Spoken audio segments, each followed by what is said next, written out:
3:17 a.m. That's when you wake up most nights. You're not sure why. You weren't having a bad dream. You're not hot or cold. But suddenly, you're wide awake, and you stay that way for an hour or more. This happens to millions of people over 50. And most think it's just a normal part of aging. But here's what sleep researchers know: your body doesn't wake you up randomly. You're waking up because something is wrong. Your body is sending you a signal. Today, we're decoding what that signal means and what you can do about it. Because middle-of-the-night awakenings aren't inevitable, they're treatable. To understand why you wake at specific times, you need to understand how sleep works. Your sleep happens in 90-minute cycles.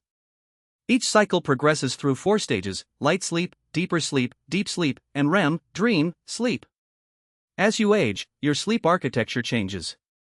You spend less time in deep sleep stages and more time in lighter sleep.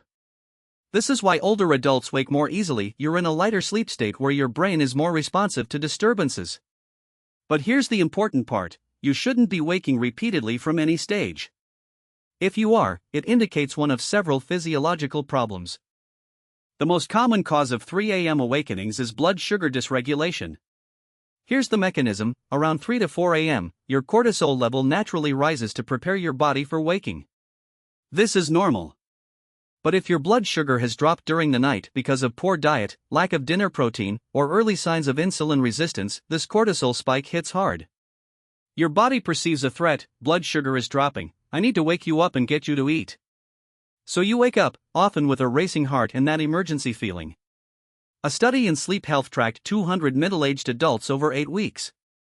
Those with poor evening glycemic control, high blood sugar variability, had dramatically more 3 to 4 a.m. awakenings than those with stable blood sugar. The solution?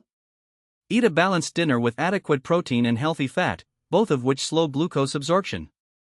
A study showed that people who ate dinner at least 3 hours before bed with adequate protein had 64% fewer nocturnal awakenings. If you wake at 3 a.m. regularly, have your fasting glucose tested. If it's elevated, greater than 100 mg per deciliter, this is likely your culprit. Your melatonin and cortisol follow a circadian rhythm. Melatonin rises in the evening to prepare you for sleep.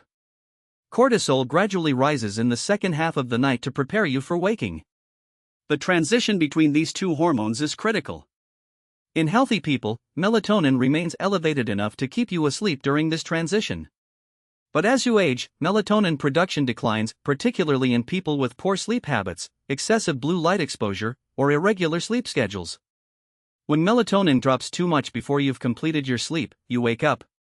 The timing, often around 3 to 4 a.m., corresponds to when cortisol starts rising and melatonin is falling. A study in the Journal of Clinical Sleep Medicine found that adults over 50 had 50% lower peak melatonin levels than younger adults. And those with the lowest melatonin had the most fragmented sleep. Solutions: get morning sunlight exposure, this strengthens circadian rhythm, avoid screens 1 to 2 hours before bed, maintain a consistent sleep schedule, and consider a low-dose melatonin supplement, 0.5 to 1 mg, an hour before bed.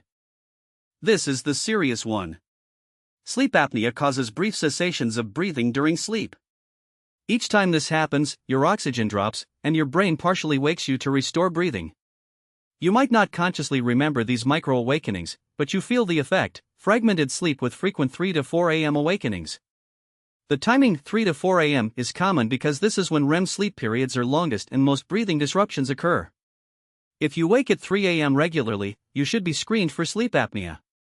This is particularly important if you snore, have high blood pressure, are overweight, feel exhausted despite sleeping 8 hours. A sleep study can diagnose this.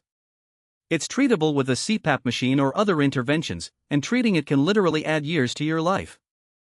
Thyroid issues, particularly hypothyroidism, are common in people over 50 and often go undiagnosed. Thyroid hormone regulates your metabolic rate and sleep quality. When your thyroid function is low, your sleep becomes fragmented. You wake more easily and stay awake longer. A study in the American Journal of Epidemiology found that people with subclinical hypothyroidism, mildly low thyroid function, often missed on standard tests, had significantly more sleep fragmentation and nocturnal awakenings. If you're experiencing 3 a.m. awakenings along with fatigue, weight gain, or cold sensitivity, ask your doctor to check your thyroid function. Specifically, ask for TSH and free T4 levels. Chronic stress and anxiety dysregulate your nervous system. Your body becomes hypervigilant, literally designed to wake at night. This happens because stress hormones like cortisol and adrenaline are elevated chronically. Your nervous system never fully shifts into the parasympathetic rest and digest mode. So even in sleep, you remain partially alert. Studies show that people with high anxiety wake more frequently and have shorter sleep cycles. The 3 to 4 a.m. window is particularly common for anxiety-induced awakenings because this is when cortisol naturally begins rising, amplifying any underlying anxiety. Solution: evening relaxation practices.